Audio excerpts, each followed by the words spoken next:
The scary part for the rest of the WTA is that this doesn't feel temporary anymore. Temporary hype fades. Temporary hype spikes for one tournament and disappears by the next. Temporary hype doesn't force billion-dollar corporations, tournament directors, former ADP stars, broadcasters, sponsors, and ticketing markets to all start moving in the same direction simultaneously. What's happening around Alexandra Eala has crossed into something else entirely. Momentum. Real momentum. The kind that changes careers permanently once it reaches escape velocity. And Indian Wells is the perfect stage for it because the BNP Paribas Open has always functioned as a mirror for the future of tennis.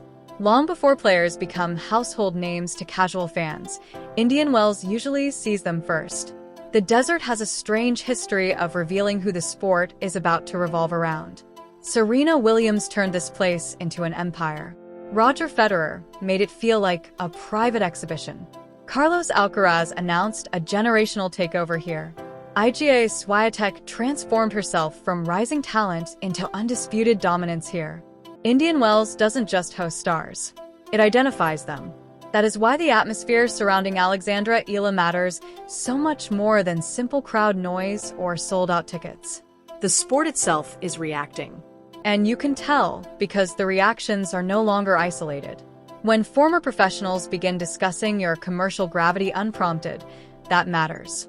When corporations begin investing in cultural branding around you instead of just athletic performance, that matters. When tournaments quietly restructure operations because they anticipate overwhelming demand for your matches, that matters. But perhaps the clearest signal of all is this. Other players are starting to feel it. That changes everything. Because tennis, more than almost any other sport, is psychological warfare disguised as athletic competition. Players notice who gets moved onto center court. Players notice who receives prime-time scheduling. Players notice who the cameras follow during practice sessions. Players notice which names suddenly dominate social media clips and highlight packages. And players absolutely notice crowd behavior.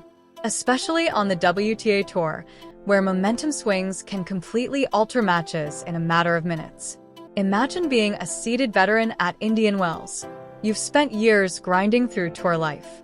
You've earned your ranking. You expect to walk into an early round match against a lower seed and control the atmosphere through experience. Instead, you step into what feels like a road game. The stadium erupts for the warm-up. Fans are chanting before the coin toss. Hundreds of Philippine flags are scattered across the stands. Every neutral rally suddenly feels emotionally loaded. And then the match starts. Eala rips a heavy left-handed forehand cross-court that jumps shoulder-high into your backhand wing. The crowd explodes. You miss a first serve. The volume rises again. You glance toward your coaching box and realize the emotional tide of the entire stadium is flowing in one direction, toward her. That kind of environment compresses margins. It speeds up mistakes. It forces players to hit riskier shots earlier in rallies because patience suddenly feels dangerous. And Indian Wells amplifies that pressure because the court conditions reward exactly the style of tennis Eala has been developing over the past year. This is important. A lot of casual fans still misunderstand what makes Indian Wells unique. Technically, it's a hard court, but practically, it behaves closer to a slow hybrid surface because of the gritty acrylic texture combined with desert conditions. The bounce sits higher. The points extend longer. Defending becomes more valuable. Heavy topspin becomes a weapon, which means the qualities Tony Nadal and the Rafa Nadal Academy have been building into Eala's game suddenly become incredibly relevant. Look closely at the evolution.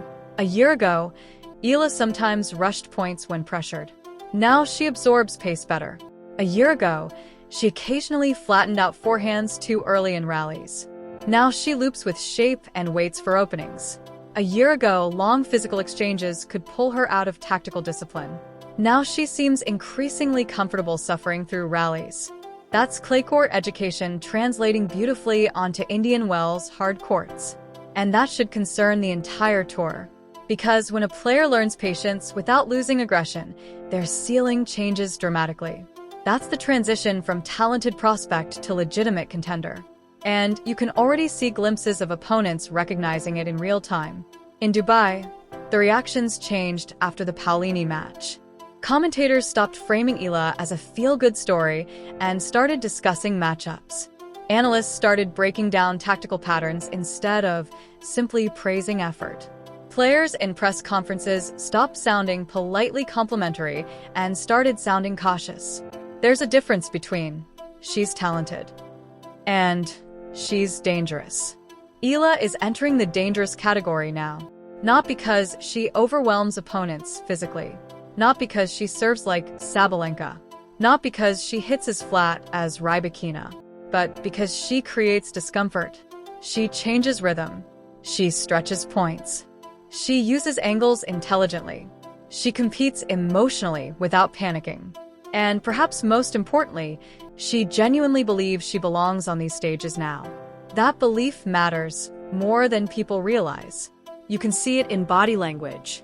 Young players who still doubt themselves tend to apologize subconsciously on big stages. They hesitate after mistakes. They look at coaches too often. They play not to embarrass themselves instead of playing to win. Eala no longer looks like that. She walks onto courts now expecting to compete. Not hoping, expecting.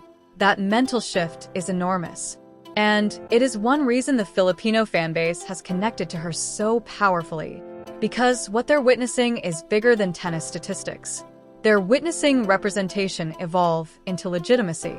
For decades, Southeast Asia has existed mostly on the margins of elite tennis conversation. Great athletes emerged, but not sustained Grand Slam contenders positioned near the center of the sport's commercial and competitive universe. Eala is changing that equation in real time. Every victory expands possibility. Every packed stadium reinforces visibility. Every broadcast featuring Philippine flags introduces new audiences to a region tennis historically overlooked. And that creates a feedback loop. The bigger the crowds become, the more broadcasters focus on her. The more broadcasters focus on her, the more corporations invest. The more corporations invest, the bigger the platform becomes. The bigger the platform becomes, the more pressure shifts onto tournaments to showcase her prominently. That cycle is already accelerating, which is why Indian Wells feels like such a pivotal checkpoint. Because this tournament sits at the intersection of sport, entertainment, and commercial influence unlike almost anywhere else in tennis. Hollywood celebrities attend. Major sponsors activate aggressively. Global media companies monitor audience metrics closely. The visuals are cinematic. The crowds are enormous. A breakout run here doesn't just elevate rankings. It elevates identity. And if Alexandra Eala makes a deep run in the California desert, the consequences for the sport could be massive. Not symbolic. Practical. More televised matches in Asian markets. More sponsorship competition. More prime time placement. More grassroots participation in Southeast Asia. More pressure on tournaments to accommodate growing international fan movements. That is how sports ecosystems shift. Not all at once. Then suddenly all at once. And somewhere behind all of this noise, behind the branding and the ticket chaos and the social media numbers, there is still the actual tennis itself. That's what makes this story so compelling. Because underneath the movement is a player genuinely improving at frightening speed. The forehand is heavier. The movement is cleaner. The court positioning is smarter. The emotional control is sharper. She is learning how to win ugly. That's huge.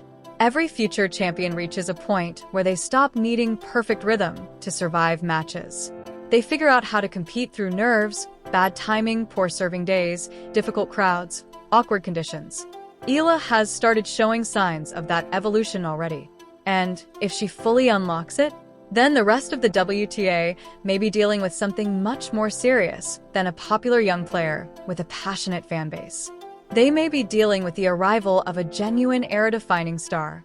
Because the truth is, women's tennis has been searching for connective energy like this. Someone who resonates competitively and culturally at the same time. Someone who feels accessible yet dangerous. Someone young enough to grow with a new generation of fans while already proving capable of beating elite opposition. Those combinations are rare. Very rare.